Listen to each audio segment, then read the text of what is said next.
Chief तक भी जाने पर हम्म, जब इस घटना में एयरफोर्स के अंदर न्याय नहीं हुआ, मेरी बाइक छीन लिया, उन्होंने सीज कर दिया। एक ओवरटेकिंग से मामले को 14 साल मुझे झेलना पड़ा। फिर मुझे अरेस्ट डाल दिया, क्लोज अरेस्ट डाल दिया। सुप्रीम कोर्ट ने बहुत कुछ हार्श वर्डिंग भी बोली और बहुत कुछ ऑर्गेनाइजेशन के अगेंस्ट में बोला। कानून में कवर नहीं होती हैं ऑफेंस, उसको भी ऑफेंस बना करके चार्जशीट कर दिया गया। I am soldier of India.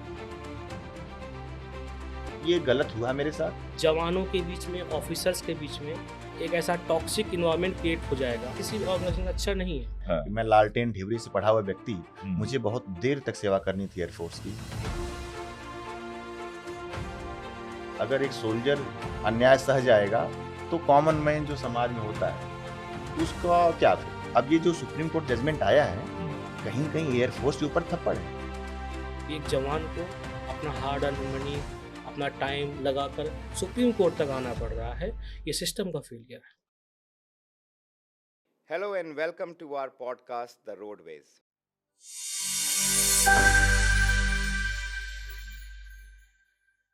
आज हम बात करेंगे एक ऐसे केस के बारे में जो रिसेंटली काफ़ी हेडलाइंस में है, SP Pandey versus union of India.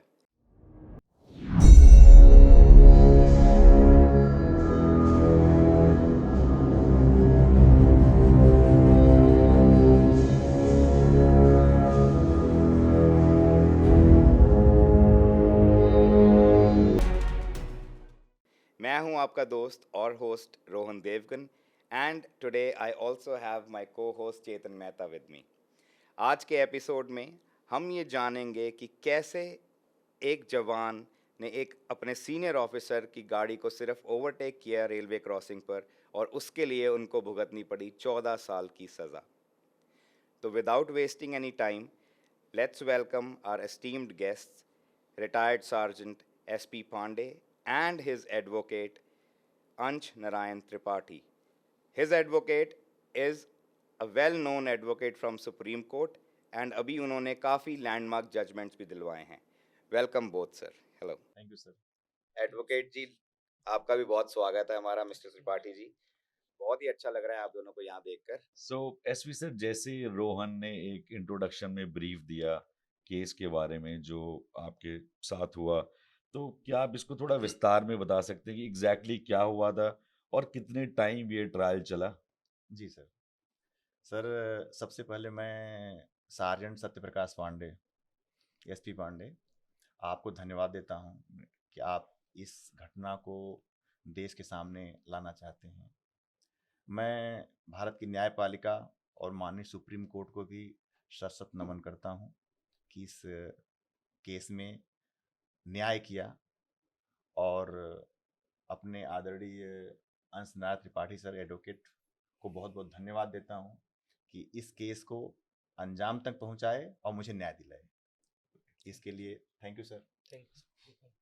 Sir, मैं लालटेन ढिबरी के सामने पढ़ा हुआ व्यक्ति, 97 में एयरफोर्स से बहुत इन्फ्लुएंस हुआ था। अच्छा। हमारे देश की सेना है और बहुत कमाल की सेना है। आज भी मानता हूं कि हमारे देश में अगर कोई बेस्ट ऑर्गेनाइजेशन है वो इंडियन एयरफोर्स है। बिल्कुल। और वहाँ कुछ ऑफिसर बहुत रॉयल हैं और हाईली डिसिप्लिन है। तो मैं सर अपनी बीएससी की पढ़ाई छोड़ करके मैं एयरफोर्स ज्वाइन किया 97 में। अच्छा। और इस उद्देश्य से कि मैं देश की सेवा एक सोल्जर होते हुए और भारतीय वायुसेना का सोल्जर होते हुए बहुत लंबे समय तक करूंगा। अच्छा। लेकिन एक घटना ने, जो एक घटना जिस पे हम चर्चा कर रहे हैं, हाँ जी। इसने थोड़ा सा मुझे डिमोरलाइज कर दिया।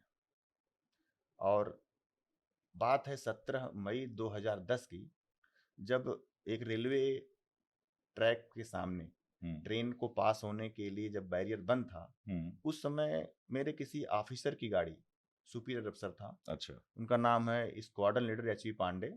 अभी वो विंग कमांडर, उनको प्रमोशन दे दिया एयरफोर्स ने। अच्छा। वो अभी वो विंग कमांडर एचवी पांडे हैं, हर्षवर्धन पांडे। अच्छा। उनकी गाड़ी खड़ी थी रास्ते में, मुझे पता नहीं चला, और मैं लाइक हर टू व्हीलर की तरह, टेंडेंसी होती नॉर्मल, मैं आके आगे लगा दिया। अच्छा। तो उनको लगा कि मैंने उनको ओवरटेक, उनकी बेइज्जती कर दिया है। और इसी घटना से बस वो आए, मेरे पीछे से पीठ में मेरे थप्पड़ मारे, मेरी बाइक छीन लिया उन्होंने, सीज कर दिया, मेरी चाबियां छीन लिया उन्होंने, फिर मुझे अरेस्ट डाल दिया, क्लोज अरेस्ट डाल दिया। अच्छा। फिर इन सारी चीज़ों को ओवरटेकिंग तुमने किया, इसको ऑफेंस बनाते हुए चार्जशीट रेज कर दिया। अच्छा। नेक्स्ट डे सेल से निकाल के मुझे चार्ज ट्रायल कर दिया गया, मुझे पनिशमेंट दे दिया गया, और सारी चीज़ें मतलब जो है जो कानून में कवर नहीं होती हैं ऑफेंस, उसको भी ऑफेंस बना करके चार्जशीट कर दिया गया। कमांडिंग ऑफिसर ने बिना फैक्ट्स पे गए उसको ट्रायल कर दिया और सबूतों गवाहों को न मद्देनजर रखते हुए पनिशमेंट दे दिया। अच्छा। फिर मुझे एक देश का सोल्जर होने के नाते ये लगा कि मुझे इस घटना को सहना नहीं है। अगर एक सोल्जर अन्याय सह जाएगा तो कॉमन मैन जो समाज में होता है उसका क्या, फिर उसको क्या बिल्कुल, संदेश जाएगा। बिल्कुल। तो फिर मैं कहा कि बात सोल्जर की नहीं है, बात अफसर की नहीं है, बात उसकी गलत किसने किया और न्याय होना चाहिए कि नहीं होना चाहिए। इस उद्देश्य से मैं जो है कंप्लेंट फाइल किया। अच्छा। जो उस स्टेशन का हेड था, वहां बोलते हैं स्टेशन कमांडर। अच्छा। तो मेरी कंप्लेंट पे ब्रीफली बताऊंगा, हाँ जी, हाँ जी। बात तो बहुत लंबी है। हाँ, तो मेरी कंप्लेंट पे जाते हुए स्टेशन कमांडर ने इन्वेस्टिगेशन बैठाया। अच्छा। तो जो आईओ था वहां का, रिस्पोंडेंट नंबर 6 हैं विंग कमांडर सतीश कुमार, अभी तो प्रमोशन हो गया होगा उनका भी। अच्छा। उन्होंने भी उस ऑफिसर के पक्ष में जांच करते हुए मुझे गिल्टी करार दे दिया, भाई इनके ऊपर एक्शन होना चाहिए। अच्छा। लेकिन जब पूरी इन्वेस्टिगेशन को, पूरे घटनाक्रम को स्टेशन कमांडर ने, जो उस समय स्टेशन कमांडर थे, देखा, तो उन्होंने पाया कि भाई इसके साथ गलत हुआ है। तो बोले कि भाई देखो, जो तुम्हारा चार्ज ट्रायल हुआ है ये गलत हुआ है, मैं डिसमिस करता हूँ। तुम्हें जो पनिशमेंट दिया गया है ये भी गलत हुआ है, मैं इसको खत्म करता हूँ, लेकिन मैं उस अफसर के खिलाफ कोई एक्शन नहीं लूंगा। अच्छा। ये उनका राइटिंग में ऑर्डर आ गया था। अच्छा। लेकिन इस ऑर्डर से भी वो अफसर को लगा कि भाई उसकी हार हो गई है। तो जब मेरे कमांडिंग अफसर वापस छुट्टी से आते हैं, रिज्वाइन करते हैं, रिस्पोंडेंट नंबर 5 है वो इस केस में, विंग कमांडर वीके मोहन, अभी प्रमोशन हो गया होगा उनका भी, एयरफोर्स ने दे दिया होगा प्रमोशन। तो उन्होंने इसी चार्ज ट्रायल को, जिस पर मैं कन्विक्शन हो गया था मेरा, हाँ जी, मैं गिल्टी करार दिया गया, पनिशमेंट आ गया, राइटिंग चढ़ गया डॉक्यूमेंट में, फिर उन्होंने बोला मैं तुम्हारा रीट्रायल करूंगा। अच्छा। जबकि ये एयरफोर्स एक्ट में बार उल्लंघन है, हमारे कॉन्स्टिट्यूशन में भी इसका उल्लंघन है कि एक ही केस को आप बार बार ट्रायल नहीं कर सकते हो। तो अब एब्यूज ऑफ पावर देखिए, कमांडिंग ऑफिसर ने फिर उस केस को रिन्यू किया। अच्छा। और इस उद्देश्य के इस बात का कोर्ट मार्शल कर दूंगा मैं। अच्छा, मतलब कोर्ट मार्शल करने के लिए वही उन्होंने इंटेंशन था। हाँ। हमने डिफेंड किया, हमने फिर अगेन इसने कमांडर को रिव्यू डाला कि सर ये गलत हो रहा है, हमने फिर सीएनसी कमांडिंग इन चीफ को डाला, सर गलत हो रहा है। लेकिन टॉप, बॉटम टू टॉप, सबने इस अफसर के द्वारा लिए गए स्टैंड को सही ठहराया। किसी ने ये नहीं देखा कि भाई एक्चुअली में इसमें मेरिट क्या है। वायलेशन, कोई ट्रैफिक वायलेशन कोई ऐसा नहीं करता है, डिटेंशन कर दो, ये कर दो, कोई वायलेशन है नहीं, ट्रैफिक वायलेशन भी नहीं है ना, है ही नहीं। अच्छा, मोर ओवर उनकी स्टैंडिंग गाड़ी थी स्क्वाड्रन नंबर 7 की, जो स्क्वाड्रन एचपी पांडे थे। तो हमने जब रिव्यू डाला तो किसी ने, मतलब बॉटम से लेके टॉप तक, किसी ऑफिसर ने इसको इलीगल नहीं किया, सबने उस ऑफिसर का डिफेंड किया। अच्छा। तो अंततोगत्वा ब्रीफ में जाना चाहता हूँ, चीफ तक भी जाने पर जब इस घटना में एयरफोर्स के अंदर न्याय नहीं हुआ, तो फिर मैं कहा कोई बात नहीं, हमारे देश ने अगर एयरफोर्स संस्था बनाई है तो जुडिशरी भी बनाई हुई। बिल्कुल। I am soldier of India, चाहे बात अफसर की हो चाहे सोल्जर की हो, ये गलत हुआ मेरे साथ, ये मेरा सोल कह रहा था। तो मुझे अपने आप को न्याय दिलाना है, और अगर मैं ये अन्याय सह जाता हूँ तो कहीं न कहीं मैं गलत काम करूंगा और समाज में एक मैसेज जाएगा कि भाई ऐसे अत्याचार किया जा सकता है और बंदा सह करके रुक सकता है। बिल्कुल। तो कल ये प्रोपगेट होगा, फिर और इसमें और लोग इनकरेज होंगे। मैं कहा नहीं, मुझे अपनी जिम्मेदारी निर्वहन करना है कि इस अन्याय को नहीं सहना है और इस पे न्याय लेकर आना है, ताकि मैसेज ये जाए कि तुम कितने बड़े वहदेदार हो, अगर तुम गलत करोगे तो माननीय सुप्रीम कोर्ट तुम्हें जो है लताड़ सकता है। बिल्कुल सर, आप तो फिर भी, आपने तो फिर भी रेज कर दी कंप्लेंट, बट आप भी सोचिए कितने ऐसे लोग होंगे, मतलब you are actually an example for them, because probability is कि कितनों के साथ ये हो रहा है बट लोग बोलते ही नहीं है। तो सर इसमें कई बार आदमी टूट जाता है, कैंपस में ही टूट जाता है। आपके बिल्कुल। फिर हर साल एसीआर डाउन कर दिए जाएंगे, हम्म फिर आपका मन उचट जाएगा सर्विस से। हम्म लेकिन एक जिम्मेदार नागरिक होने के नाते और जिम्मेदार सोल्जर होने के नाते, हम्म और वो भी एयरफोर्स का, Indian air force, I am fond of Indian air force right. होने के नाते, आपको मॉनेटरी बेनिफिट, मॉनेटरी लॉस न देखते हुए आपको मॉरल्स पे चलना होता है, बिल्कुल। स्टैंडर्ड पे, राइट। कि इस समय डिमांड क्या है जस्टिस की, इस केस की डिमांड क्या है। इस केस की डिमांड ये थी कि इसमें न्याय होना था। तो मैं धन्यवाद देता हूँ सुप्रीम कोर्ट का, ऑनरेबल सुप्रीम कोर्ट का, कि उन्होंने अंत में न्याय किया। बेशक 14 साल बाद न्याय हुआ, लेकिन न्याय हुआ। राइट। तो एक कॉमन सोल्जर के लिए, कॉमन मैन के लिए, और भारत के किसी भी नागरिक के लिए यह संदेश है कि अगर आपके साथ न्याय हुआ, आप शिद्दत से लग जाओगे, तो आपको जुडिशरी हमारे देश की न्याय दे देगी। बिल्कुल।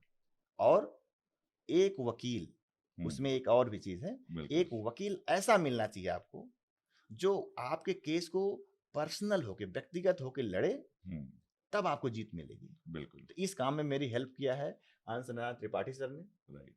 और जैसे केस इनके पास आया, केस में स्पीड बढ़ गई, अच्छा। और महज 8-9 महीनों के अंदर मुझे जस्टिस मिल गया। तो यह इस केस का ब्रीफ है। बाकी धन्यवाद आप सबको। थैंक यू नहीं सर। Sir, great. तो त्रिपाठी जी, जैसे उन्होंने बोला कि वकील ऐसा मिलना चाहिए जो पूरे दिल से आपके लिए लड़े और न्याय दिलवाए। तो अब आप बताइए कि आपको एसपी सर कैसे मिले और कब ये इन्होंने आपको अप्रोच किया, और आपने कैसे इतनी जल्दी इनको जजमेंट दिलवा दिया कि 2010 से ये वेट कर रहे थे और आपने इतनी जल्दी ये सब करवा दिया? एसपी सर से हमारी जो फर्स्ट मुलाकात हुई थी वो नवंबर 2023 में हुई थी। ये मेरे पास आए, इन्होंने बताया कि कई जगह से आपका नाम हमने सुना है, आप कोई भी केस लेते हैं तो पर्सनल होकर के उस केस को लड़ते हैं, और आपका बैकग्राउंड भी डिफेंस का रहा है, आप उसको अच्छी तरह समझ सकते हैं। इन्होंने अपना पूरा केस दिखाया मुझे, मैंने देखा उसको और मुझे काफ़ी जेन्युइन लगा। मुझे लगा कि एक इनोसेंट पर्सन को सिर्फ इसीलिए हरास किया गया, सिर्फ इसीलिए पनिश किया गया कि कुछ सिर्फ वो एक जवान है और उसके अगेंस्ट में ऑफिसर खड़े हुए। They all came in hyena ambush manner to fix a person just because of he was a जवान ऑफ ए लोअर रैंक। तो मैंने इस चीज़ को समझा कि जैसा इन्होंने बताया कि पिछले 11 साल से इनका केस चल रहा था और कई बार इन्होंने एडवोकेट्स चेंज किए और हर बार इन्होंने फीस पे करी और लास्ट में रिजल्ट कुछ नहीं हुआ। बहुत सारे लोगों ने फ़ोन भी रिसीव करना बंद कर दिया पेमेंट लेने के बाद, और बहुत कुछ बताया इन्होंने। तो वो भी समझा मैंने। तो मैंने इनके केस को वैसे ही लिया जैसे हर एक केस को लेता हूँ मैं, पर्सनल लेवल पे। इनका रिप्लाई भी सबमिट नहीं हुआ था पिछले 8 साल से सुप्रीम कोर्ट में, तो इनका विदिन 15 डेज सारा रिप्लाई सबमिट किया हमने, और हमने इनको टेस्ट दिलाया कि अभी तक जैसा भी हुआ, जो हुआ, जिसने भी किया, अब आप देखिएगा हम कैसे करते हैं उस चीज़ को, क्योंकि आपने हम पे टेस्ट किया है, तो आप उसका रिजल्ट भी देखिए। विदिन 15 डेज इनका रिप्लाई सबमिट करके हमने सुप्रीम कोर्ट में सबमिट किया, रिप्लाई ड्राफ्ट करके, और इनका केस 7 से 8 महीने चला और 7 से 8 महीने में ही फाइनल हो गया। अगस्त 2024 में रिजल्ट आ गया। 10 सितंबर 2024 को इनका जजमेंट आ गया। तो आप तो पहले इतने साल क्यों लगे? मतलब आपका क्या मानना है कि इतना टाइम पहले क्यों लगा? अगर कोई और वकील स्टार्टिंग में ही इतना एफर्ट्स डाल देते तो ये केस 1-2 साल में भी बंद हो सकता था। जी बिल्कुल, आपने सही क्वेश्चन किया है। एक्चुअली हर एक एडवोकेट का, मेरा ये मानना है, हर एक एडवोकेट का ये फ़र्ज होना चाहिए कि उसको ये इस चीज़ को समझे कि अगर कोई क्लाइंट आपके पास आ रहा है, अपना हार्ड अर्न मनी अगर पेड कर रहा है आपको, तो वो ऑलरेडी सफ़रर है। अगर वो टेंशन लेके आपके पास आया है तो आपका ये फ़र्ज बनता है कि आपके पास आने के बाद उसको फिर कोई टेंशन ना हो कि केस में क्या चल रहा है, क्या होगा, कब होगा। उसके हर एक क्वेरी को जस्टिफाई करना ये हमारा काम है, ये मेरा मानना है। इनकी हर एक जो क्वेरी थी कि कब कैसे होगा, क्या होगा, उसको मैंने सॉर्ट आउट किया, बताया इनको। और जो एक होता है कि क्लाइंट फ़ोन करता है, उसको एक जस्टिफाइड आंसर मिलना चाहिए कि अब क्या होगा, इसमें क्या है, वो हर चीज़ इनको एडवांस में मैं खुद बताता रहा, सो दैट कि इनको इस चीज़ से ये सोचना ना पड़े कि अब क्या होगा मेरे केस में। तो त्रिपाठी जी, जैसे आपने बताया कि आपने इनको जल्द से जल्द जजमेंट दिलाने का प्रयास किया और मिल भी गई। जी। तो आपको क्या लगता है कि इतना टाइम क्यों खिंच गया फिर इनका केस, कि 11-12 साल से वो केस ये लड़े ही जा रहे हैं? जी, इनका जो मैटर है वो हमारे पास अक्टूबर 2023 में आया और हमने अपना बेस्ट पॉसिबल कोशिश किया इस केस को एज ए पर्सनल तरीके से डील करने के लिए। जितना जल्दी हो सका कोर्ट में आर्गूमेंट करके हमने हर एक डेट में रिक्वेस्ट करी कोर्ट से कि इसकी शॉर्ट से शॉर्ट डेट दी जाए, सो दैट कि जस्टिस जो है वो ऑलरेडी इनका डिले हो गया था, वो उनको जल्द से जल्द इसको जस्टिस मिले। और हमारी कोशिश रंग लाई कि इनका 10 महीने के अंदर सारा केस का फैसला भी हो गया। अब इसके पहले का जो एक्सपीरियंस है हाँ, उसके बारे में मैं कोई कमेंट नहीं करूँगा, उसके बारे में तो आप तो इनसे ही पूछ सकते शायद हैं। एसपी सर बता पाए कि सर जी, कि जी, इतना वो टाइम बेहतर क्यों बता लग गया, पाएँ। जैसे इन्होंने बोला कि बहुत सारे वकील आप पहले हायर कर चुके हैं, सबको पेमेंट भी किया है, तो क्या लगता है आपको क्यों इतना टाइम लगा और इन्होंने ही क्यों न्याय दिलवाया? सर जैसे इस पे मेरा जो मत है कि आज़ादी के बाद भारत तमाम बुराइयों से जूझता रहा। हमारा देश, हमारी तमाम लिमिटेशन पड़ी रह गई अंग्रेज़ों के जाने के बाद। तो उसमें जैसे एक पुलिस रिफॉर्म्स भी बहुत ज़रूरी हो गया है, जुडिशरी रिफॉर्म भी बहुत ज़रूरी हो गया है, क्योंकि कुछ जुडिशरी लिमिटेशंस होती हैं, केस लंबे खिंच जाते हैं, लाइक एविडेंस एक्ट वगैरह है ना। जैसे अभी भारत सरकार ने कुछ आईपीसी को चेंज किया है, हाँ हाँ जी। जी, हाँ जी। तो ये कुछ लिमिटेशन है जिसकी वजह से जुडिशरी स्लो हो जाती है। और जो एक बहुत बड़ा फैक्टर आता है, एक आपका इम्पैथेटिक एडवोकेट, सिंपैथेटिक नहीं, इम्पैथेटिक, एम्पैथेटिक, हाँ जी। आपकी पीड़ा को अनुभूत करते हुए खुद उसमें इन्वॉल्व होकर के और केस को सिंसियरिटी से लड़े। आप क्लाइंट से तो परेशान रहता है, वो रात के 12 बजे टेलीफोन कर देगा, हाँ। सर कल डेट लगी नहीं लगी है, कल क्या होगा, है ना, उसके अंदर पीड़ा है। तो एक सिंसियर एडवोकेट वो होता है जो उसकी कॉल अटेंड करके उसको बता दे कि कोई बात नहीं, आप हम सही रास्ते चल रहे हैं, आपको न्याय मिल जाएगा, और अपना पूरा एफर्ट लगा दे। तो मेरे ख्याल से जो प्रीवियस एडवोकेट्स थे, मैं नाम नहीं लेना चाहूँगा, किसी ना किसी स्टेज पर आकर के कोई कॉल अटेंड करना बंद कर दिया, कोई थोड़ा लापरवाही कर दिया। अब ये इन्फ्लुएंस था क्या था, बट ये मेरा एक्सपीरियंस है इस केस में। मैंने 5-6 एडवोकेट चेंज किए इसी केस में, उनको कॉस्ट भी पे किया, बट कहीं ना कहीं लापरवाही थी, फिर कोई कॉल अटेंड नहीं कर रहा है। तो लेकिन जब मैं एडवोकेट अंश नारायण त्रिपाठी सर के पास आया, तो मुझे बहुत ही प्रॉम्प्ट रिस्पॉन्स, सिंसियर रिस्पॉन्स, और मुझे लगा कि अब ये केस मैं नहीं लड़ रहा हूँ, मेरा केस अब ये इनका हो गया, ये लड़ रहे हैं। अच्छा। तो मुझे लगा कि एक सिंसियर एडवोकेट का होना केस के न्याय के लिए बहुत जरूरी है, जो सर ने किया। तो आपको लगता है कि आपने अभी बोला कि हो सकता है किसी की इन्फ्लुएंस में आ गए ये वो, मुझे भी लगता है कहीं ना कहीं ये पक्का रहा होगा, क्योंकि कोई not every advocate will be ready to fight against air force. Correct है सर, होता है ना सर प्रेशर, करेक्ट तो है। क्योंकि वो भी हाई हाई रैंकिंग ऑफिसर्स है वहां पे, यस सर, सब कुछ इन्वॉल्वड है। पॉसिबिलिटी है सर, पॉसिबिलिटी है। तो एसपी सर, मैं एक बार दोबारा वापस उसी टॉपिक पे आता हूँ, केस के टॉपिक पे, सर कि क्या कोई मिलिट्री या एयरफोर्स या जो भी हमारा डिफेंस सिस्टम है, क्या उनके अंदर कोई ऐसा रूल होता है कि जो भी आपके सुपीरियर्स होते हैं आप उनको ओवरटेक नहीं कर सकते, या लेट्स से अगर आपके सुपीरियर कहीं चल रहे हैं और आप भागते भागते उन्हें अगर क्रॉस कर जाओ, तो क्या ऐसे कोई रूल होता है कि ये नहीं करना चाहिए, इस पे आपको ये ऐसी जो आपके साथ हो रहा है, क्या ऐसा ऐसा कुछ होता है? सर लिटरली अगर देखा जाए तो ऐसा कोई प्रोविजन ऑफ लॉ नहीं है। अच्छा। ऐसा कहीं ना तो एयरफोर्स एक्ट के अंदर लिखा हुआ है कि ये ओवरटेक करना उल्लंघन, इस पर चार्जशीट बनती है, ना ही हमारे किसी कानून किताब में या आईपीसी में या कहीं कॉन्स्टिट्यूशन में लिखा हुआ है। यह फौज के कैंपस के अंदर एक आपसी सम्मान बहुत ज़्यादा होता है। अच्छा।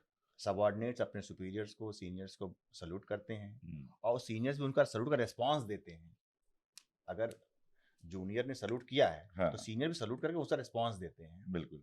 लेकिन कभी कभी क्या होता है कि हम अपनी ह्यूमन लिमिटेशन से ऊपर नहीं उठ पाते हैं।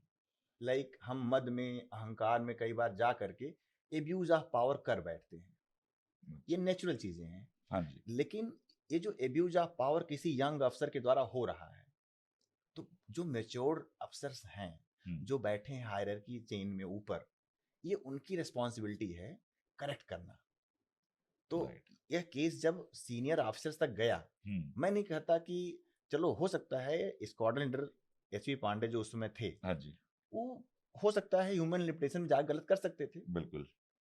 लेकिन जब मेरी कंप्लेंट सीनियर ऑफिसर्स तक गई, hmm, commanding officer, station commander, CNC, hmm, तो जो ऊपर के सीनियर ऑफिसर थे, ये उनकी रिस्पॉन्सिबिलिटी बनती थी by virtue of law, by hmm, virtue of appointment, hmm, कि अगर ये गलत हुआ है, कोई आपका यंग ऑफिसर नई उम्र में हो सकता है कुछ गलती हो जाती है हमसे, बिल्कुल। तो उसको करेक्ट करना। तो right. Overtaking is not an offence, hmm, इसको एयरफोर्स एक्ट भी कहता है। हाँ जी। एएफटी ने अपने जजमेंट में 3 अक्टूबर 2017 में जब हम्म, जजमेंट आया था हाँ जी। एएफटी का पहली बार, हम्म, तो उसने बोला था कि ये कोई ऑफेंस नहीं है। अच्छा। अगर ये ऐसा कोई वहां पे एक एटिकेट्स की बात है, तो हम्म, इसको आपसी बैठ करके जस्ट वर्बली कुछ बोला जा सकता था इस पे। हाँ। इसको बहुत डिसप्रपोर्शनेट एस्केलेशन देना, हम्म, ये तिल का ताड़ बनाना है, और ये बिकमिंग कंडक्ट नहीं है। ये एएफटी ने जजमेंट में कहा हुआ है कि अच्छा। ऑफिसर का कंडक्ट बिकमिंग होना चाहिए। राइट। ठीक है, तो ये कोई ऑफेंस नहीं है सर। वो मद और अहंकार में हम एब्यूज ऑफ पावर कर जाते हैं, अच्छा। जो रेस्पोंडेंट नंबर 7 जो स्कॉन्ड एचपी पांडे हैं उन्होंने किया। अच्छा। जी। तो आपने अपनी तो इस पर्टिकुलर केस की वजह से क्या क्या आपको अपनी जॉब भी लूज करनी पड़ी एयरफोर्स में, या आपने पूरी सर्व करी है अपनी? Sir to be very honest, hmm, जो मैंने फील किया हाँ।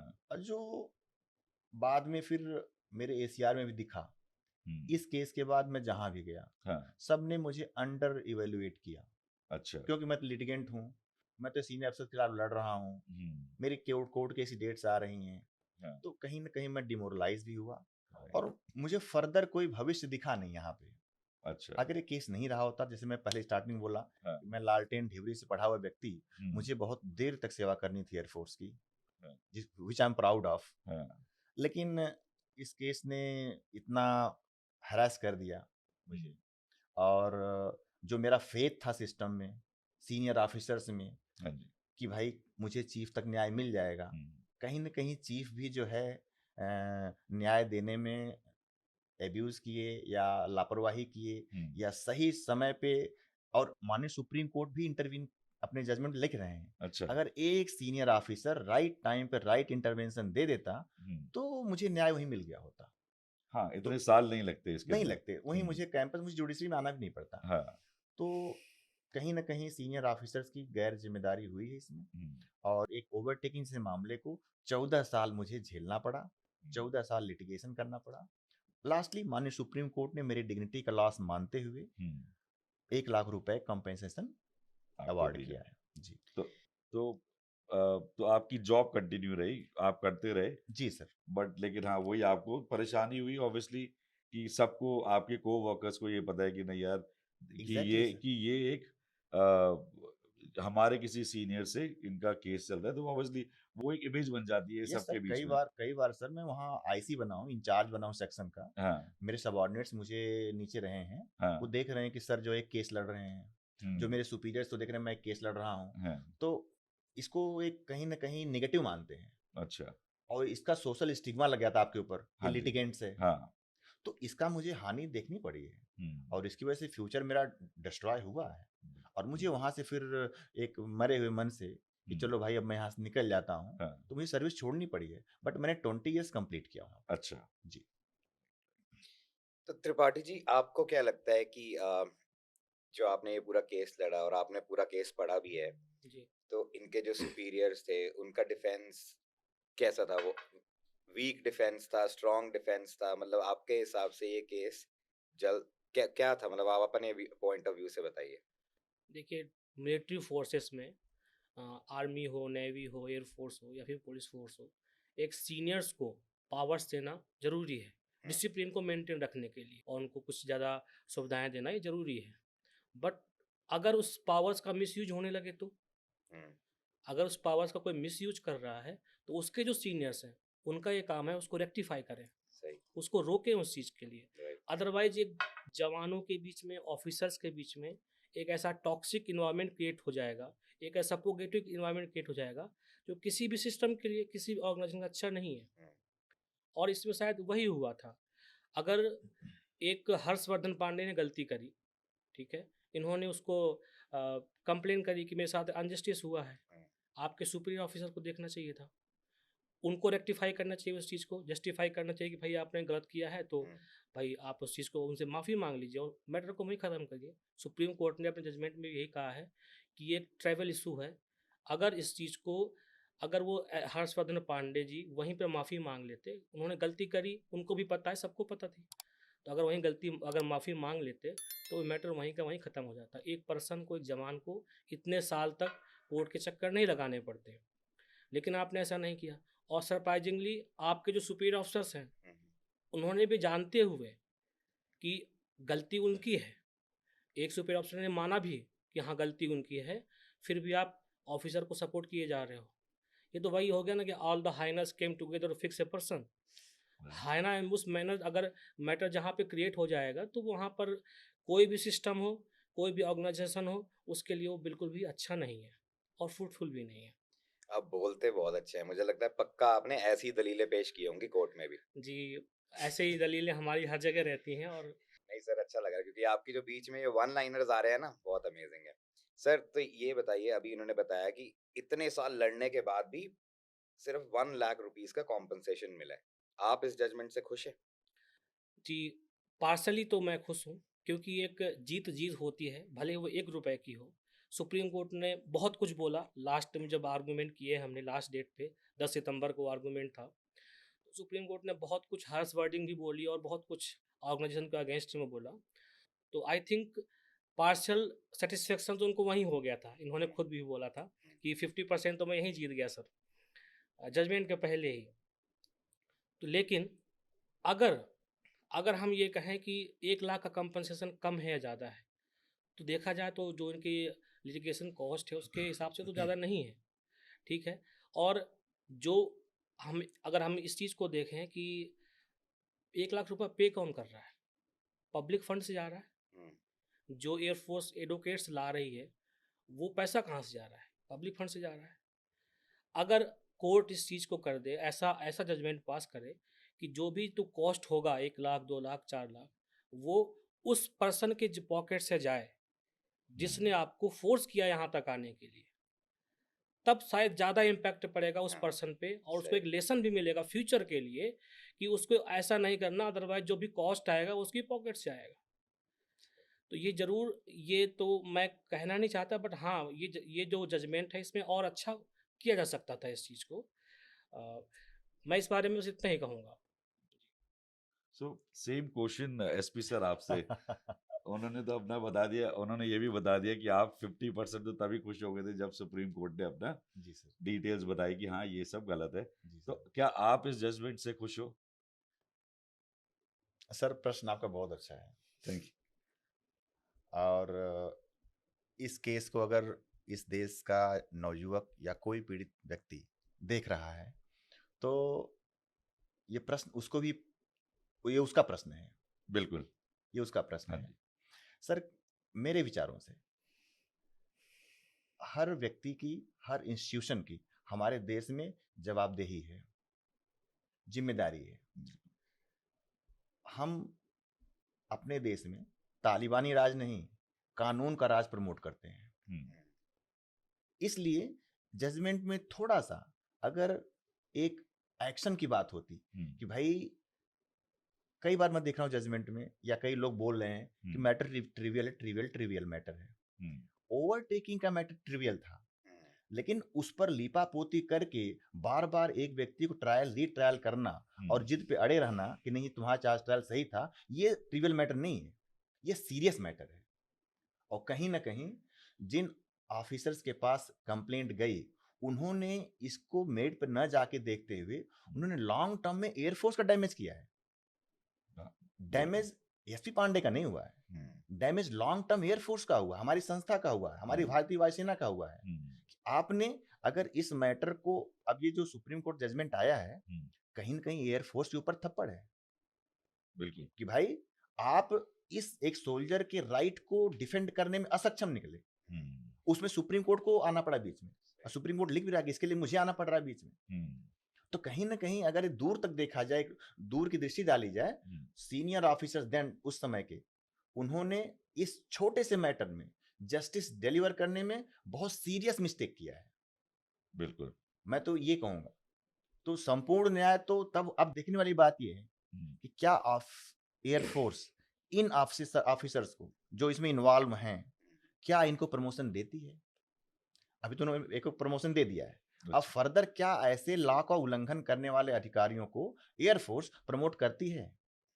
अब यही उनकी अग्नि परीक्षा है कि वो कानून के साथ में है, सुप्रीम कोर्ट जजमेंट के साथ में है या खिलाफ में है। खिलाफ। मैं तो ये बोलूंगा। तो सर जब आपको डिटेंशन और एडमोनिशन मिला था, जी आपने उस वक्त अपने केस के लिए फाइट करने का डिसीजन क्यों लिया? बहुत सारे ऐसे केसेस होते होंगे जो बाहर नहीं आते, जी सर। बट आपने ऐसा क्यों सोचा कि नहीं, कि गलत तो है ही, ऑब्वियसली हम सब मानते हैं कि आपके साथ गलत हुआ, बट आपको पनिशमेंट भी नहीं बनती थी क्योंकि केस ही नलन, केस बनता ही नहीं है, इस चीज पे बहुत ही गलत था। तो क्या आपने सोचा कि इस केस के बारे में आपने अपील कर दी, आप लड़ना स्टार्ट हो गए कि नहीं मैं तो ये करूंगा ही करूंगा बिकॉज मेरे साथ गलत हुआ है? Do you only wanted to fix this for yourself, या आपने सोचा था कि इसी बहाने शायद नेशनल लेवल पे भी कोई इम्पैक्ट पड़े और जो लोग हैं जो नहीं बोल पाते हैं उनकी आवाज बन पाओ आप, या वो आपको देखकर खड़े हो पाए और अपने अपने लिए लड़ पाए? Telling you very honestly sir, बस ये विचार था कि मैं जिस भारतीय वायुसेना में अपनी बीएससी की पढ़ाई छोड़ करके एक फैसिनेटिंग एयरफोर्स में आया हूँ, इतनी काबिल एयरफोर्स में आया हूँ, क्या वहाँ ऐसा भी हो सकता है कि मतलब मैं एक खड़ी गाड़ी को ओवरटेक कर जाऊँ, मेरी बाइक छीन ली जाएगी, मेरे पीठ थप्पड़ मार दिया जाएगा, मुझे सेल में डाल दिया जाएगा? मतलब क्या इस एयरफोर्स में, जो हमारे देश की एयरफोर्स में, उसमें ऐसी भी विचारधारा को प्रमोट किया जाएगा? क्या ऐसे ऑफिसर्स खिलाफ एक्शन नहीं होगा? क्या मुझे इसको बर्दाश्त कर जाना चाहिए? इस मुद्दे को मैंने पर्सनल न लेते हुए मैंने कहा नहीं, अब इसमें देखना है कि इसमें न्याय कैसे होता है, अन्याय कैसे लिया जाए, अन्याय लेना है, क्योंकि ये चीज गलत है कि ओवरटेकिंग को आपने ऑफेंस बना करके तमाम वायलेशन कर दिया आपने। तो इसको सर बस ये था कि इस केस में जस्टिस होना है। उसमें ना तो एसपी पांडे उसमें अपने ऊपर ले गए, ना मैंने कुछ देखा, बस मुझे ये था कि यह केस ही गलत हुआ है और इस पे न्याय मिलना चाहिए बस।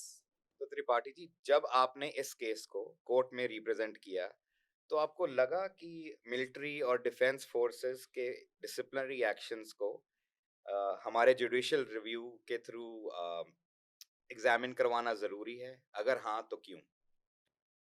जी बिल्कुल। एक्चुअली जो ब्रिटिशर्स ने रूल्स बनाए थे हम्म, हिंदुस्तानियों के लिए, उनको दबाने के लिए, कुचलने के लिए, आफ्टर द 1857 okay, 1857 जो क्रांति हुई थी उसके बाद जो बनाए थे, सेम रूल वही चल रहे हैं। अच्छा, थोड़ा सा मॉडिफिकेशन करके उसको ईयर्स चेंज कर दिया गया, एयरफोर्स एक्ट को 1932 को 1950 कर दिया गया, इसी प्रकार से। तो जो ब्रिटिशर्स ने बनाए थे हिंदुस्तानियों के लिए आज़ादी के पहले, आज भी वही रूल चल रहे हैं। हमारे संविधान जो कि 1950 में बना था, उसमें आज उसमें 100+ अमेंडमेंट हो चुके, लेकिन इसमें क्यों नहीं? अब तो वो दौर नहीं रहा ना आज़ादी के पहले वाला। अब सबके पास राइट्स हैं, उनके पास भी फंडामेंटल राइट्स तो हैं। राइट, एटलीस्ट अगर आर्टिकल 33 में कुछ कर्टेल भी किए गए हैं, फिर भी तो कुछ राइट्स बचते हैं इनके पास। तो अगर वही जो रूल्स आप चला रहे हैं, जो ब्रिटिश कॉलोनियल रूल था, तो जाहिर सी बात है कि इसमें अमेंडमेंट्स, थोड़ा बहुत नहीं, बहुत सारे अमेंडमेंट्स की ज़रूरत है इसमें। और ये जो अमेंडमेंट्स हैं, या तो यह पार्लियामेंट करे, या तो फिर इसी प्रकार के जुडिशल्स जजमेंट्स में जो आते हैं, जो जजमेंट आए सुप्रीम कोर्ट का, उसके थ्रू अमेंडमेंट्स होने चाहिए। और अथॉरिटी का काम है, अथॉरिटी का काम है, चाहे वो आर्मी हो, एयरफोर्स हो, नेवी हो, कि आप अपने इंटरनल रूल्स को प्रेजेंट इरा के हिसाब से अमेंड करें, सो दैट कि आपके सिक्योरिटी पे, नेशनल इंटरेस्ट पे कोई इम्पैक्ट ना आए, जवानों का वेलफेयर भी ऊपर रहे, और उनको भी ऐसा ना लगे कि हम आज भी ब्रिटिश कॉलोनियल रूल में जी रहे हैं। तो मैं एसपी सर से इस पे एक सवाल पूछूंगा। एसपी सर, आपने इतना टाइम लगाया है इस केस में, तो जो आपके कॉरेस्पॉन्डेंट्स थे, जो जिन्होंने आप Correspondence। हाँ कॉरेस्पॉन्डेंट्स जो थे, तो क्या वो भी हर डेट पे आते थे, अपीयर होते थे, या वो एंजॉय कर रहे थे लाइफ? ये विडंबना है, ये विडंबना है। जैसे एक कहावत भी है ना कि लोग पैसे से धनी तो हो जाते हैं, लेकिन रईस नहीं बन पाते हैं। तो उसी प्रकार से हम कभी कभी अपनी ब्रेन यूज करके ऑफिसर तो बन जाते हैं, बट वाइज ऑफिसर कभी कभी नहीं बन पाते हैं। राइट। तो शुरुआत में ही अगर सीनियर अथॉरिटी ने एक्शन लिया होता तो न्याय तो वहीं हो गया होता। वही हो गया तो बिल्कुल। अब चूंकि उन्होंने स्टैंड लिया है कि भाई उधर से उस ऑफिसर का फेवर करना है, respondent number 5 squadron HP Pandey उस समय थे वो, तो उन्होंने टॉप से बॉटम से लेकर टॉप तक सब लोग वही करते चले गए। जब कोर्ट में भी मैटर आया तो उनकी तरफ से रिप्रेजेंटेशन, मतलब एक वकील आकर के सबको रिप्रेजेंट करता था। अच्छा। जो लोग बाई नेम पार्टी भी बनाए गए थे, हाँ। वो लोग कभी एयरफोर्स मतलब कभी आके कोर्ट में प्रेजेंट नहीं हुए। अच्छा। मतलब हम जा मतलब विडंबना यही है कि एक तो आप विक्टिम हैं, हाँ। पीड़ित हैं, ऑलरेडी विक्टिमाइज्ड हैं, अपना पैसा लगा रहे हैं, अपनी छुट्टी लेके आ रहे हैं, कोर्ट में हर तारीख में 14 साल लड़ रहे हैं, और जो आपको पीड़ा पहुंचाए हैं, जो 2017 में स्टैब्लिश हो गया एएफटी में कि ये उल्लंघन किए हैं, जो भी मलेशियस चार्ज ट्रायल किए हैं सब फर्जी है, सब गलत है, सब क्वैश होता है, ऐसे रेस्पोंडेंट्स कभी आगे कोर्ट में अपियर नहीं हुए थे। अच्छा। लेकिन जब एडवोकेट अंश नारायण त्रिपाठी सर के पास ये केस आया तो मैंने प्रश्न किया था। अच्छा। मैंने कहा सर, मतलब एक मन में सवाल उठता है कि भाई मैं पीड़ित भी हूं, मैं हर डेट में आ भी रहा हूं, पैसा भी, धन भी, सब कुछ, हेल्थ सब जा रहा है, जो वायलेशन किए हैं जिसका एस्टैब्लिश हो गया एएफटी में, वो तो कभी कोर्ट में मुझे दिखते नहीं है। सही बात। तो सर ने मेरी इस बात को लिया सीरियसली, बोले हाँ बात तो सही भाई, आखिर ठीक है, जब आप रेस्पोंडेंट्स हैं, आप पार्टी बनाए गए हैं, तो आप आइए कोर्ट ऑफ लॉ में अपनी दस्तक दीजिए, आप अपियर होइए, बताइए क्या जो भी रिस्पॉन्स देना आपको जो है। तो 13 सालों तक तो मुझे कोई रेस्पोंडेंट्स अपियर होते हुए नहीं दिखा। उनका लर्नड काउंसिल अपना अपियर होते थे। लेकिन जब से केस सर के पास आया था तो सुप्रीम कोर्ट में रेस्पोंडेंट नंबर 7 जिस ऑफिसर की वजह से शुरू हुआ था, उनको मैंने 2 बार अपियर होते देखा था। अच्छा। तो अगर एक कॉमन मैन, कॉमन सोल्जर की नजर से देखें कि कानून सर्वोपरि होता है, न्यायालय के सामने सब छोटे होते हैं, बिल्कुल, जो वायलेशन किया है वो दोषी होता है, तो इस प्रकार से अगर इस नज़र से आप देखें तो माननीय सुप्रीम कोर्ट ने यह स्थापित कर दिया, आप कोई भी रैंक किसी भी अपॉइंटमेंट पर हो, लेकिन आपने अगर उल्लंघन किया है, आपने कानून के हाथ में लिया है, आपने एब्यूज ऑफ पावर की है, तो आपको भी कटघरे में खड़ा होना पड़ेगा। राइट। और ये एसपी पांडे जीत नहीं थी, यह जीत हमारे न्यायपालिका की है। बिल्कुल, कि उन्होंने इस केस में रेस्पोंडेंट्स को खींच लिया, और अपने देश की सर्वोच्च न्यायालय, मैं उसको धन्यवाद देता हूँ कि आपने कम से कम यह स्थापित कर दिया, चाहे कॉमन सोल्जर हो, चाहे आप कोई हाई अपॉइंटमेंट ऑफिसर हो, आपने उल्लंघन किया है तो आपको कटघरे में आना पड़ेगा। आई thank you supreme court. That's nice. तो सर आपने ऐसा क्या किया कि 13 साल से कोई भी वकील उनको लेके नहीं आ पा रहा था रिस्पोंडेंट्स को, कि आपने केस लिया तो रिस्पोंडेंट्स भी आना स्टार्ट हो गए वहां पर? जैसा कि आपको पता है कि अक्टूबर 23 में इन्होंने केस हैंड ओवर किया हमें। इन्होंने इनका सारा जो रिप्लाई वगैरह था हमने 15 डेज में सबमिट किया। इन्होंने अपनी ये बात रखी, एक पीड़ा रखी कि सर मैं इतने साल से कोर्ट के चक्कर लगा रहा हूँ, लेकिन जिस पर्सन की वजह से ये सारा इशू हुआ है उसने ना तो आज तक रिप्लाई फाइल किया पर्सनल लेवल पे, और ना कभी आज तक कोर्ट में दिखा। हालांकि उनकी साइड से रिस्पोंडेंट्स के एडवोकेट्स आते थे, तो हमने इनकी बात को समझा। हमने कहा कि हम इस चीज़ को इंश्योर करेंगे कि भले ही उनकी साइड से एडवोकेट आते हैं, बट वो पर्सन भी कोर्ट में अपीयर होना चाहिए, कोर्ट के सामने खड़ा होना चाहिए। तो मई में जब डेट पड़ी तो हमने कोर्ट में आर्गूमेंट किया और इस चीज़ को रखा कि ये पर्सन इतने साल से आ रहे हैं, और जिसकी वजह से सारा केस हुआ है, ना तो उसने आज तक कभी कोर्ट का चेहरा देखा और ना उसने पर्सनल लेवल पे रिप्लाई फाइल किया। काफ़ी आर्गूमेंट के बाद में कोर्ट ने ऑर्डर दिया कि अगली डेट में respondent number 7 wing commander Harshvardhan Pandey should to be appear before the court. इसके बाद 2 डेट और पड़ी। हर डेट पे वो wing commander Harshvardhan Pandey court में खड़े हुए पाए गए। इवन द लास्ट डेट जब जजमेंट आया 10 सितंबर 2024 को, हम्म, उस डेट पे भी वो थे।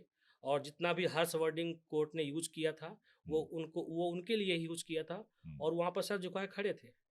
तो मेरा ये मानना है कि सिर्फ कि जो कहते हैं कि कोर्ट में घसीटना, कोर्ट ने घसीटना, वो कोर्ट ने साबित किया कि इसे कहते हैं कोर्ट में घसीटना। राइट। तो एसपी सर, जो आप अभी पहले आप बोले थे कि बहुत सारा वायलेशन हुआ, और ये वायलेशन वर्ड आपने बार बार यूज करा, तो क्या आप एक्चुअली में बता सकते हो कि एग्जैक्टली हुआ क्या था? सर जैसे ये पूरी जो घटना ट्रिगर हुई हम्म, कि रेस्पोंडेंट नंबर 7 जो स्क्वाड्रन लीडर एचपी पांडे थे उस समय, अभी तो उनका प्रमोशन हो गया, विंग कमांडर बन गए हैं, हम्म, उनकी गाड़ी खड़ी थी रोड पर।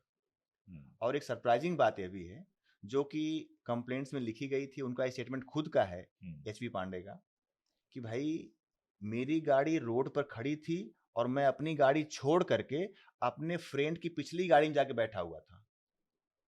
सरप्राइजिंग बात यह है, यह उनका स्टेटमेंट जब उनके सुपीरियर अफसर पाए, कमांडिंग अफसर पाए, असिस्टेंट कमांडर पाए, कमांडिंग इन चीफ पाए, चीफ भी पाए, तो किसी ने उनसे एक प्रश्न ये नहीं किया या कोई एक्शन नहीं लिया तो भाई तुम तो सार्जेंट एसपी पांडे की गाड़ी पर, उस समय मैं कारपोरल था, अच्छा, तुमने बोला ये मेरी खड़ी गाड़ी को ओवरटेक कर दिया, वायलेशन हो गया।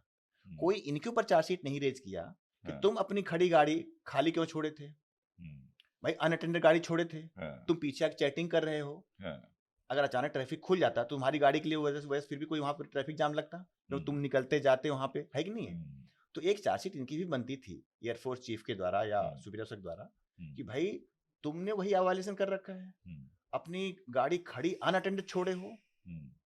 तो वायलेशन जो उन्होंने किया कि जो कानून में उल्लंघन नहीं है वो जबरदस्ती उल्लंघन मेरे ऊपर थोपा गया। पहला चीज, मेरी पर्सनल प्रॉपर्टी जो मेरी बाइक थी उसको मुझसे छीनने का उनको अधिकार नहीं है। बिल्कुल। कोई कानून नहीं कहता है कि कोई स्क्वाड्रन लीडर एयरफोर्स का अपने कारपोरल की गाड़ी सीज कर देगा, क्योंकि कोई अथॉरिटी ही नहीं है। बिल्कुल। ये उल्लंघन उन्होंने किया, पर्सनल प्रॉपर्टी उन्होंने छीन लिया मेरे से, चाबी तक ले लिया उन्होंने। जब उनसे चाबी मांगी गई तो इस पर उन्होंने मुझे अरेस्ट डाल दिया, जबकि एयरफोर्स का रेगुलेशन कहता है पैरा 645 कि कारपोरल को अरेस्ट नहीं किया जाएगा। अच्छा, ये भी उल्लंघन किया उन्होंने। अब जो चीज ट्रैफिक वायलेशन हो चाहे जो भी चीजें हैं, जब चार्जशीट फ्रेम हुई तो जो कानून में वायलेशन नहीं बनता था उस पर फिर मुझे कन्विक्शन हो गया मेरा। बयानों जो गवाह थे उनके बयान नहीं मद्देनजर रखे गए, उनके बयानों को अनदेखा करते हुए मनमाने तरीके से कन्विक्शन हो गया मेरा। और सबसे सीरियस वायलेशन क्या हुआ, चलो यहाँ मुझे पनिशमेंट दे दिया गया, एडमोनिशन, जब मेरी कंप्लेंट पे सुपीरियर ऑफिसर ने इस पनिशमेंट को निरस्त कर दिया, तो जब मेरे commanding officer respondent number 5 wing commander VK Mohan उसमें थे, जब वापस आते हैं छुट्टी से तो बोलते हैं एसपी पांडे मैं तुम्हारा दोबारा ट्रायल करूंगा। अच्छा, मैं बोला सर कोई नया चार्ज? बोले नहीं उसी चार्ज पे।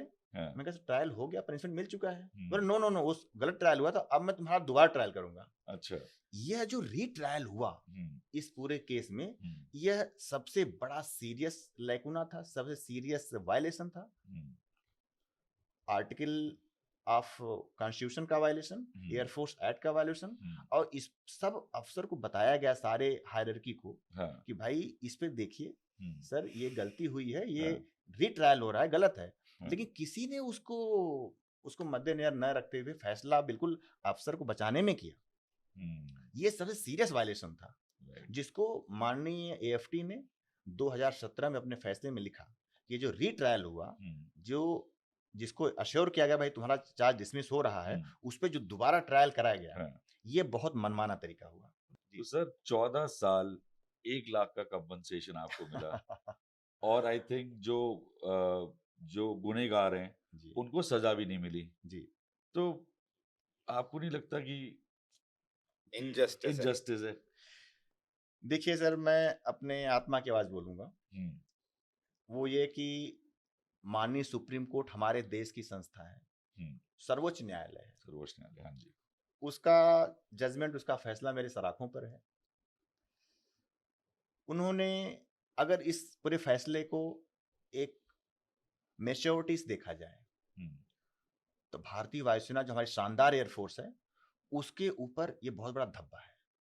राइट, एक आम जवान, चाहे किसी सेना का हो, किसी भी सेना का। वायुसेना का हो, थल सेना का हो, जल सेना का, आईटीबी, किसी का हो, हम्म, अगर ये उसकी जीत है बिल्कुल।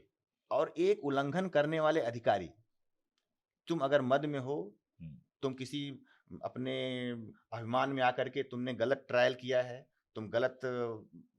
तुमने चार्जशीट रेज किया है, हम्म, तो यह भी धब्बा उन्होंने लगा दिया एयरफोर्स के ऊपर, हम्म, जो कि गलत है। जो गलत है।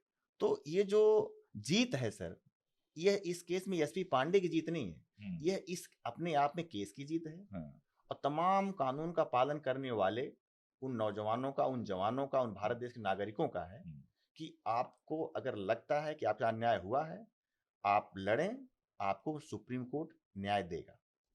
आपने बात किया है कि 1 लाख का कंपेंसेशन, ये सर बिल्कुल सही प्रश्न है। हम्म, और यहाँ पे मैं ये कहना चाहूँगा कि माननीय सुप्रीम कोर्ट को यह जरूर थोड़ा सा सोचना चाहिए था कि 14 सालों में लिटिगेशन में 5-10 एडवोकेट हायर किए गए, हम्म, इनकी लिटिगेशन कास्ट हम्म, ही इतनी लंबाती है, उसके लिए 1 लाख कोई मायने नहीं रखता है। मायने नहीं रखता, सही। लेकिन माननीय सुप्रीम कोर्ट ने अपने जजमेंट में लिखा है हाँ, कि इस जवान का, इस सार्जेंट का हम्म, डिग्निटी लॉस हुआ है। बिल्कुल। आई एम थैंकफुल टू माननीय सुप्रीम कोर्ट कि उन्होंने इस बात को माना हम्म, कि मेरा डिग्निटी लॉस हुआ, जिसको उन्होंने रेस्टोर किया है हम्म, और रेस्पोंडेंट्स को ऑर्डर दिया है हाँ, कि आप इसके लिए, चलो हालांकि डिग्निटी का रेस्टोर करने कोई पैसा नहीं वैल्यू हो सकती है, हाँ, बिल्कुल। Dignity once lost, lost, yes. ये एडमिट कर रहा है माननीय सुप्रीम कोर्ट। हाँ, देखिए, हमें हमारी जुडिशरी प्राउड होना चाहिए, बिल्कुल, बिल्कुल। तो I am proud of that. Hmm, तो मॉनेटरी बेनिफिट में तो ये नेग्लिजिबल है मेरे लिए, मैंने बहुत इसके लिए पैसे लगाए हुए हैं। अच्छा। लेकिन एक जो कॉमन मैन, कॉमन जवान की जो हम्म, जीत है, एक जो न्याय की जीत हुई है इस केस हाँ में, जी। वो बहुत अच्छी हुई है हम्म, और आई एम थैंकफुल टू नहीं, नहीं, very सुप्रीम good, कोर्ट। नहीं very नहीं, good. सही है सर। तो त्रिपाठी जी, इस केस में एएफटी के डिसीजन को अपहोल्ड किया गया, जी तो आपको लगता है कि ऐसे लीगल बैटल्स मिलिट्री और डिफेंस जस्टिस सिस्टम को रिफॉर्म करने में मददगार हो सकते हैं? जी बिल्कुल। ये एक जो इनका मैटर है, आई थिंक एक ट्रेवल इशू है, हम्म, जो कि यूनिट के लेवल पे ही, यूनिट का और जो इनका स्टेशन है वहीं पर इसको सॉर्ट आउट किया जा सकता था। उसको उससे ऊपर उठने की ज़रूरत ही नहीं थी। अगर उससे ऊपर जा रहा है तो उस यूनिट के जो ऑफिसर्स हैं, ये उनका फेलियर है, उस सिस्टम का फेलियर है। एक जवान को अपना हार्ड अर्न मनी, अपना टाइम लगाकर सुप्रीम कोर्ट तक आना पड़ रहा है, ये सिस्टम का फेलियर है। अगर जो सुपीरियर ऑफिसर्स हैं, उस चीज़ को, कोर्ट ने भी कहा है इस चीज़ को, अगर उस चीज़ को पहले से ही इसको सीरियस इशू मान करके, ट्रैवल इशू को भी जो कि ऑलरेडी सीरियस बनता जा रहा था, अगर उसको आप वहीं सॉर्ट आउट कर लेते तो इनको यहाँ तक आने की जरूरत पड़ती ही नहीं। जुडिशियल रिफॉर्म की बात है तो अगर इसी प्रकार के और इससे भी अच्छे अच्छे अगर लैंडमार्क जजमेंट सुप्रीम कोर्ट दे और एक ऑर्डर पास करे कुछ गाइडलाइंस बनाने के लिए, सो दैट कि ऐसे इश्यूज बार बार कोर्ट ना आए, तो आई थिंक जवानों के लिए, सिस्टम के लिए और वहाँ का जो इन्वायरमेंट है, जो सपोगेटिव, जैसा इनका केस है, सपोगेटिव इन्वायरमेंट इनके लिए बन गया था, उस इन्वायरमेंट के लिए, हमारे नेशनल इंटरेस्ट के लिए, हर चीज़ के लिए अच्छा है। ऐसी गाइडलाइंस बननी चाहिए कि जवानों का वेलफेयर हमेशा देखा जाए ऊपर। एक जवान जो होता है 1000 किलोमीटर, 1500 किलोमीटर दूर अपने घर से, अपनी फैमिली से दूर आपके यहाँ पर है, आप ही उसके गार्जियन हो। एक कमांडिंग ऑफिसर ही उसका फादर है, उसका गार्जियन, सब कुछ वही है। करेक्ट। अगर कमांडिंग ऑफिसर ही, एक गार्जियन ही अपने अपने अपने बच्चे को इस प्रकार से ट्रीट करेगा तो वो किसके पास जाएगा? तो आपको ये सोचना बहुत अच्छी चाहिए, बात, बहुत अच्छी बहुत बात, ही अच्छी बहुत बात, अच्छी बहुत बात। आपको ये सोचना चाहिए कि you are the guardian of that persons, not only the jawans but all the persons under your boundary. Hmm, So you should think about that कि जवानों के साथ कोई ऐसा इंजस्टिस ना हो कि जिससे वो चहार दीवारी के अंदर घुटने लगे, उनको लगे कि मेरा कोई नहीं यहाँ पे। बिल्कुल। उनको ये फील होना चाहिए कि आप हमारे गार्जियन हैं, हमें कोई इश्यू होगा तो हम आपके पास आएंगे, आपसे ही कोई इश्यू हमें ना हो। आपको हमेशा ऑफिसर्स को, हमेशा ये ऑफिसर्स को जो होता है ना, उनके सिलेक्शन के टाइम पे वो दिलाई जाती है कि वो जवानों के इंटरेस्ट को अपने इंटरेस्ट से हमेशा ऊपर रखेंगे। और अगर ऐसा होता है ना, तो एक ऐसा इन्वायरमेंट क्रिएट हो जाएगा जहाँ दोनों एक दूसरे पर एक ब्लाइंडली ट्रस्ट करेंगे और ये हमारे नेशनल इंटरेस्ट के लिए बहुत अच्छा रहेगा। जी। सही So है sir. congratulations, SP sir, and again thank you so much. Thank you sir. आप दोनों को कि आप लोगों ने केस जीता। तो सर अब आप लाइफ में क्या कर रहे हो? जैसे आपने पहले बताया कि अब आप आई थिंक रिटायर्ड हो या आपने वो एयरफोर्स की जॉब छोड़ दी है, तो आप क्या करते हो आप? सर जैसा कि शुरुआत में मैंने बताया हम्म कि हमेशा मॉनेटरी बेनिफिट मायने नहीं रखता है, हम्म और हमारे देश के तमाम ऐसे संत रहे हैं, ऐसे नेता रहे हैं, ऐसे शहीद रहे हैं हम्म जिन्होंने हमेशा देश सर्वोपरि रखा है। हम्म तो अब रिटायरमेंट के बाद फिर ये हमने भी सोचा कि 20 साल एक सोल्जर की तरह, जवान की तरह देश की सेवा किया। हाँ, अब अगले 20 साल कम से कम हम्म समाज में यंग जनरेशन को समाज की सेवा करेंगे। अच्छा। वो कैसे? हम्म जैसे जो मेरे पास एक आर्ट है, मार्शल आर्ट्स, अच्छा। सेल्फ डिफेंस सिखाना हम्म लड़कों को, लड़कियों को, है ना, हम्म उनको आत्मनिर्भर बनाना सेल्फ डिफेंस के मैटर पे, रियल फिटनेस पर काम करना, राइट। योगा के माध्यम से रियल फिटनेस पे काम करना, और एक प्रोफेशनली प्लेयर तैयार करना टाइकोंडो में जो देश को रिप्रेजेंट करे। राइट। तो इसी विचारों को ध्यान में रखते हुए हमने एक छोटा सा इंस्टीट्यूट, ची एकेडमी ऑफ टाइकोंडो कैट पटियाला अच्छा। के नाम से पटियाला में चलाते हैं, हम्म और एक सम्मानजनक तरीके से समाज की सेवा कर रहे हैं और फुल्ली कंटेंटेड है। बहुत बढ़िया जी सर, सर। बहुत बढ़िया। तो त्रिपाठी जी आपके लिए नेक्स्ट क्या है अब? वैसे तो आपने अब इनको तो लैंडमार्क जजमेंट आपने दिलवाई दी है, जी। तो अब आपके लिए नेक्स्ट क्या है? आप क्या कर रहे हैं आगे?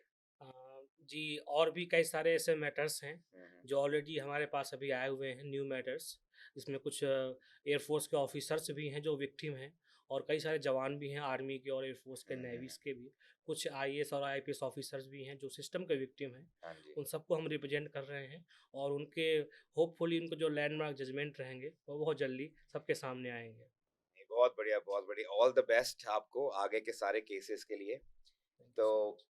तो आप सिर्फ ये सिविल केसेस या लिटिगेशन सर क्या-क्या डील करते हो आप?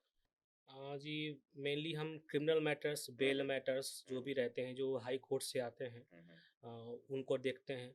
मैट्रिमोनियल इशूज़ और आर्मी, नेवी, एयरफोर्स, और जो कैट के मैटर्स होते हैं, एफटी के मैटर्स, आर्म फोर्स ट्रिब्यूनल के जो मैटर्स होते हैं, और जो कैट के मैटर्स होते हैं, वो भी हम डील करते हैं। हाई कोर्ट और सुप्रीम कोर्ट का जो हमारा है, वो अच्छा। उसमें हम मेनली हमारा जो हमारा लिटिगेशन है यहीं पे है। तो everyone who is watching this podcast, अगर आपको त्रिपाठी जी से कोई भी असिस्टेंस चाहिए या उनसे मिलना है, तो आप supreme court D block additional building chamber number 407 में जाके उनसे मिल सकते हैं। सही बताया ना सर जी। मैंने? Thank you. So SP sir, तो आपका ये पूरा एक्सपीरियंस, और इस एक्सपीरियंस के लिए क्या आप हमारे इस देश के जवानों के लिए कोई मैसेज देना चाहेंगे? दो चार लाइन बोलना बिल्कुल पड़ेगा सर। बिल्कुल सर, प्लीज। कभी कभी सर समाज की सेवा करने के लिए, देश की सेवा करने के लिए हमें त्याग करना पड़ता है। त्याग हो सकता है मॉनेटरी त्याग हो सकता है आपको बहुत श्रम करना पड़े, कुछ न्यौछावर करना पड़े। तो उसके लिए हम यही कहना चाहते हैं, देश के जो भी जवान हैं, जो भी यंग जनरेशन है, जो भी कोई देश का नागरिक है, अगर आपके साथ कोई अन्याय होता है तो आपको बर्दाश्त नहीं करना है। आपको अपने न्यायपालिका में विश्वास रखते हुए आप आगे बढ़ें। आपके साथ आपका देश की न्यायपालिका सक्षम है न्याय करने के लिए। अगर हम उसको बर्दाश्त कर ले जाते हैं तो कहीं ना कहीं हम भी जिम्मेदार होते हैं उसको बढ़ावा देने के लिए। एक बात तो ये है। दूसरा ये है कि मैं आज माननीय वायुसेना के प्रमुख को भी ये एक अपनी तरफ से कहना चाहूँगा कि अपने जो शीर्ष नेतृत्व है उसको कहीं न कहीं इस प्रकार से भी ट्रेन किया जाए, काउंसिल किया जाए कि हो सके तो ज़्यादा से ज़्यादा मैटर सेना के कैंपस में ही निपटा दिए जाएँ, ताकि इसमें वायुसेना की भी बेइज्जती ना हो और हरासमेंट भी ना हो किसी का। और मैं नहीं कहता कि सारे जवान अच्छे हैं और सारे अफ़सर बुरे हैं, ऐसा नहीं है। कुछ बहुत सारे अफ़सर रॉयल हैं, बहुत सारे अफ़सर अच्छे डिसीज़न लेते हैं, तभी देश संस्था चल रही है। तो जो भी मेरिटोरियस केसेस हैं उस पे सही जुडिशियस माइंड अप्लाई करके प्रयास किया जाए, न्याय वहीं दिलवा दिया जाए। क्योंकि जिस देश में हम रह रहे हैं, आखिरकार वो जो सेना हमारे देश की है।